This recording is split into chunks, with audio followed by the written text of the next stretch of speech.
আসসালামু আলাইকুম ওয়া রাহমাতুল্লাহি ওয়া বারাকাতুহু। আলহামদুলিল্লাহি রাব্বিল আলামিন, আসসালাতু ওয়াসসালামু আলা রাসূলিহি ওয়া আলা আলিহি ওয়া আসহাবিহি আজমাইন, আম্মা বা'দ। সুপ্রিয় দর্শক মণ্ডলী, আশা করছি মহান আল্লাহ তাবারক ওয়া তাআলার অশেষ রহমতে আপনারা সকলেই ভালো আছেন এবং সুস্থ আছেন। যারা যেখান থেকে আমার এই ভিডিওটি দেখছেন সবাই একটি করে শেয়ার করে দিবেন, কারণ যাতে সকলেই সত্য এবং শুদ্ধ কথাটি জানতে পারে এবং বুঝতে পারে। প্রিয় দর্শক মণ্ডলী, আজকে এই ভিডিওতে আলোচনা করব মুহাম্মদ সাল্লাল্লাহু আলাইহি ওয়াসাল্লামের নামের পূর্বে শ্রী শব্দ ব্যবহার করা যাবে কিনা, কারণ এই বিষয়টি নিয়ে বর্তমান আসামে ভিন্ন প্রকারের বিতর্ক হচ্ছে। এই বিষয়টি সর্বপ্রথম উত্থাপন করেছেন আমাদের এই আসামের সুনামধন্য বিতর্কিত মৌলানা কামাল আজহারি সাহেব। তিনি উত্থাপন করা মাত্রই সাধারণ মানুষ থেকে নিয়ে উলামা পর্যন্ত সবাই বিতর্কয় লিপ্ত হয়ে গিয়েছে। কিন্তু দুঃখের ব্যাপার, এখনও পর্যন্ত উলামার তরফ থেকে একটা বস্তু ক্লিয়ার করা হয় নাই যে নবীজির নামের পূর্বে শ্রী শব্দ ব্যবহার করা যাবে কিনা। এই বিষয়ে খুবই গুরুত্বপূর্ণ আলোচনা করব। ভিডিওটি সবাই সম্পূর্ণ দেখবেন, কেউ স্কিপ করবেন না। আসুন আমরা সবাই জেনে নেই সর্বপ্রথমে হিন্দু ভাইদের গ্রন্থ থেকে যে শ্রী শব্দের অর্থ কি আর কার নামের পূর্বে ব্যবহার করা বৈধ এবং ঠিক হবে। এই শ্রী শব্দটি হলো 3টি অক্ষরের দ্বারাই গঠিত একটা শব্দ। এই শব্দের অর্থ হলো ঐশ্বর্য, সম্পদ, সৌভাগ্য, সৌন্দর্য, লাবণ্য, শোভা। এতটুকু ঠিকই আছে, কোনো আপত্তি নাই। এর পরবর্তীতে কি আছে একটু খেয়াল করুন। ভগবতী, লক্ষ্মী, একাধারে এই সমস্ত কিছুর দেবী, সেই কারণে তাকে শ্রীদেবী বলা হয়। এইখানে একটু আপত্তি রয়েছে। আমি একটিবার চেষ্টা করেছিলাম, গুগলে সার্চ দিয়েছিলাম যে শ্রী শব্দের ব্যাখ্যাটুকু আমি জানতে চাই। এইভাবে আমি একটু সার্চ দিয়েছিলাম, গুগল থেকে যা আমাকে জানানো হয়েছে তা আমি আপনাদেরকে পড়ে শোনাচ্ছি। শ্রী শব্দের অর্থসমূহ: হিন্দুদের লক্ষ্মী ও সরস্বতী দেবীকে শ্রী সম্বোধন করা হয়। এখানেও একটু আমাদের জন্য আপত্তি রয়েছে। এছাড়াও বাংলাতে সৌন্দর্য এবং রূপ লাবণ্যকেও শ্রী বলে। ঠিক আছে, আসুন তারপরে আমরা আরও আলোচনা করি। হিন্দু ভাইদের গ্রন্থের ভিতরে লেখা রয়েছে যে শ্রী দেবতাদের উপাসনার উপাধি বা ব্যক্তিদের সম্মানজনক উপাধি হিসেবে ব্যবহৃত হয়। এটা হলো 1 নম্বর। 2 নম্বর, শ্রী হিন্দু দেবী লক্ষ্মীর একটি উপাধি।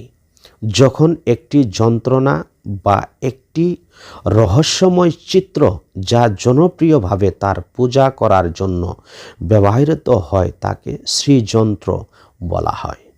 এখানে কিন্তু আপত্তি রয়েছে, ভালো করে বুঝবেন কথাগুলি।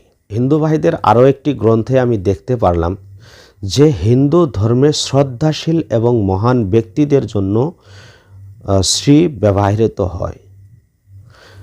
2 নম্বরে লেখা রয়েছে ভগবান বিষ্ণুর স্ত্রী হলেন লক্ষ্মী দেবী, যাকে শ্রীদেবী বা শ্রীও বলা হয়। তাই ভগবান বিষ্ণুর নামের আগে শ্রী শব্দটি ব্যবহার করা হয় এবং সীতা দেবী লক্ষ্মী দেবীর অবতার, রাম বিষ্ণুর অবতার। হিন্দু ভাইদের আরও অন্য একটি গ্রন্থে আমি দেখতে পারলাম, সেখানে লেখা রয়েছে যে শ্রী সাধারণত মাতা লক্ষ্মীকে বোঝায় এবং শ্রী রামের ক্ষেত্রে এটি সীতা দেবীকে বোঝায়, যেহেতু তিনি ভগবানের সর্বকালের সহচর এবং প্রভুর নাম বলার আগে সর্বদা তার নাম প্রথমে বলা হয়, যা নির্দেশ করে যে আমি যদি জগন্নাথের কাছে প্রার্থনা করি সহজে প্রভুকে পেতে পারি। প্রিয় হাজিরিন, আমি কয়েকটি কিতাবে এইভাবে নানান প্রকার শ্রী শব্দের ব্যাখ্যা জানতে পারলাম, বুঝতে পারলাম। একটা পয়েন্টে আমি আপনাদের সাথে কথা বলি যে এইখানে কি লেখা রয়েছে। এইখানে লেখা রয়েছে যে শ্রী হিন্দু দেবী লক্ষ্মীর একটি উপাধি। মনে রাখবেন কথাটা, যে শ্রী শব্দটা হলো যে হিন্দু দেবী লক্ষ্মীর একটি উপাধি। এখন যেটা হিন্দু ভাইদের দেবীর একটা উপাধি, সেই উপাধিটা আপনি হজরত মুহাম্মদ সাল্লাল্লাহু আলাইহি ওয়াসাল্লামের নামের সাথে কিভাবে আপনি ব্যবহার করতে পারেন, একটু বিভাগ থাকার দরকার আপনারা। হয়তো আপনি এখন বলবেন যে উপাধি হোক তাতে কি আসে যায়, তার অর্থটা তো ভালো। একটা কথা মনে রাখবেন যে যে শব্দটার অর্থ আমরা ভালো জানি, কিন্তু সেই শব্দটার অর্থ এবং সেই শব্দটাকে নিয়ে একটা আলাদা সম্প্রদায়ের মানুষ তাকে আলাদাভাবে চিহ্নিত করেছে বা আলাদাভাবে জানে, তারপরেও কিন্তু সেই শব্দটা নবীজির ক্ষেত্রে ব্যবহার করা বৈধ হবে না। এখন বলবেন তার দলিল কি, তার রেফারেন্স কি?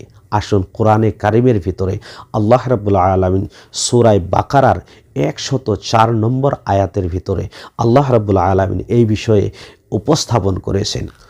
আল্লাহ রাব্বুল আলামিন বলেছেন, ইয়া আইয়ুহাল্লাযীনা আমানু লা তাকুলু রাঈনা ইলা আখিরিল আয়াত। এই আয়াতে আল্লাহ রাব্বুল আলামিন যে কথাটা উপস্থাপন করেছেন, যদি আপনি ভালো করে জানেন এবং বুঝেন, তারপর আপনি নিজেই সিদ্ধান্ত দিতে পারবেন যে নবীজির প্রতি সেই লক্ষ্মী দেবীর উপাধি ব্যবহার করা যাবে কিনা। আসুন এই আয়াতের ব্যাখ্যা এবং আয়াতের অর্থ সম্পর্কে সংক্ষিপ্ত আলোচনা করি। সেই সময় নবীজি সাল্লাল্লাহু আলাইহি ওয়াসাল্লামের সাহাবীগণ নবীজিকে রাঈনা বলে সম্বোধন করতেন। এখন রাঈনার অর্থ কি? রাঈনার অর্থ হলো যে আমাদের প্রতি লক্ষ্য করুন। সাহাবীগণ নবীজির সম্মুখে রাঈনা বলতো, অর্থাৎ হে নবী আমাদের প্রতি লক্ষ্য করুন। এখন এর অর্থটা তো ঠিক আছে, কোনো অসুবিধা নাই, কিন্তু এই রাঈনা শব্দটা ইহুদি সম্প্রদায়ের ভিতরে একটা গালি হিসাবে চিহ্নিত হয়েছিল। এখন এই বস্তুগুলি নিয়ে, এই রাঈনা শব্দটি নিয়ে ইহুদি সম্প্রদায়ের ভিতরে একটা চর্চা বিষয় হয়ে গেল, যে যেটাকে আমরা গালি বলি, আর সেই শব্দটাকে নিয়ে নবীজিকে সম্বোধন করে মুসলমানেরা। সাথে সাথে বিষয়টা আল্লাহ রাব্বুল আলামিন ক্লিয়ার করে দিলেন। আল্লাহ রাব্বুল আলামিন এই আয়াত নাজিল করে দিলেন। আল্লাহ বললেন, হে বিশ্বাসী মুমিন বান্দারা, তোমরা নবীজিকে রাঈনা বলিও না, বরং তোমরা নবীজিকে উনজুরনা বলো। একটা কথা ক্লিয়ার আমরা বুঝতে পারলাম, যে শব্দটার অর্থ ভালো আছে, কিন্তু সেই শব্দটা যদি অন্য একটা সম্প্রদায়ে, অন্য একটা জাতির ভিতরে আলাদাভাবে চিহ্নিত হয়ে যায়, বা তাদের জন্য যদি ব্যক্তিগত বস্তু বা কোনো দেব দেবীর সাথে যদি ব্যক্তিগতভাবে ব্যবহার থাকে, সেই শব্দটার অর্থ যত ভালো হোক না কেন, সেই শব্দটা নবীজির ক্ষেত্রে কখনো ব্যবহার করা বৈধ হবে না এবং সঠিক হবে না। তাই যদি হতো, নবীজির নামটাই সমস্ত নবীর থেকে ভিন্নভাবে আল্লাহ রাব্বুল আলামিন রেখে দিয়েছেন। আরও একটি কথা ভালো করে মনে রাখবেন, হজরতে আদম থেকে নিয়ে হজরতে ঈসা রুহুল্লাহ পর্যন্ত কোনো একজন নবী আমার নবীজির নামের তুল্য হতে পারে নাই। হজরতে আবু বকর সিদ্দিক নবীজির সর্বপ্রথম খলিফা, এবং অনেক সাহাবাগণ নবীজির সঙ্গে তারা জীবন কাটিয়েছে। কোনো একজন সাহাবা নবীজির নামের তুল্য হতে পারে নাই, নবীজির তুল্য হতে পারে নাই। নবীজি নিজেই বলেছে, আইয়ুকুম মিসলি, যে কে আছো আমার মতো? কেউ তো নাই। আর আপনি এমন বিভাগমান ব্যক্তি যে একজন দেবতার, একজন হিন্দু ভাইদের দেবতার উপাধি মুহাম্মদ সাল্লাল্লাহু আলাইহি ওয়াসাল্লামের নামের পূর্বে লাগিয়ে দিয়েছেন। আমি কোনো বিতর্কয় আসতে চাই না। বিষয়গুলি ক্লিয়ার করে দেওয়ার জন্য যতটুকু আমি স্টাডি করেছি ততটুকু আমি আপনাদের কাছে জানিয়ে দিলাম। সর্বশেষে আমি এই কথাটা ক্লিয়ার করে দিতে চাই যে আমাদের নবীজির নামের পূর্বে শ্রী শব্দ ব্যবহার করাটা কখনো ঠিক হবে না। তার কারণ এটা আমাদের হিন্দু ভাইদের দেবতার একটা উপাধি। সেই উপাধি আমার নবীজির নামের সাথে ব্যবহার করা কখনো বৈধ নয়। যাই হোক, আল্লাহ রাব্বুল আলামিন যাতে সবাইকে দ্বীন ইসলামের সহি জ্ঞান দান করে, সবাইকে যাতে ঈমানের সহিত দুনিয়াতে বসবাস করার তৌফিক দান করে। ভুল ত্রুটি ক্ষমা চেয়ে আজকের ভিডিওটি সম্পন্ন করলাম। আসসালামু আলাইকুম ওয়া রাহমাতুল্লাহি ওয়া বারাকাতুহু।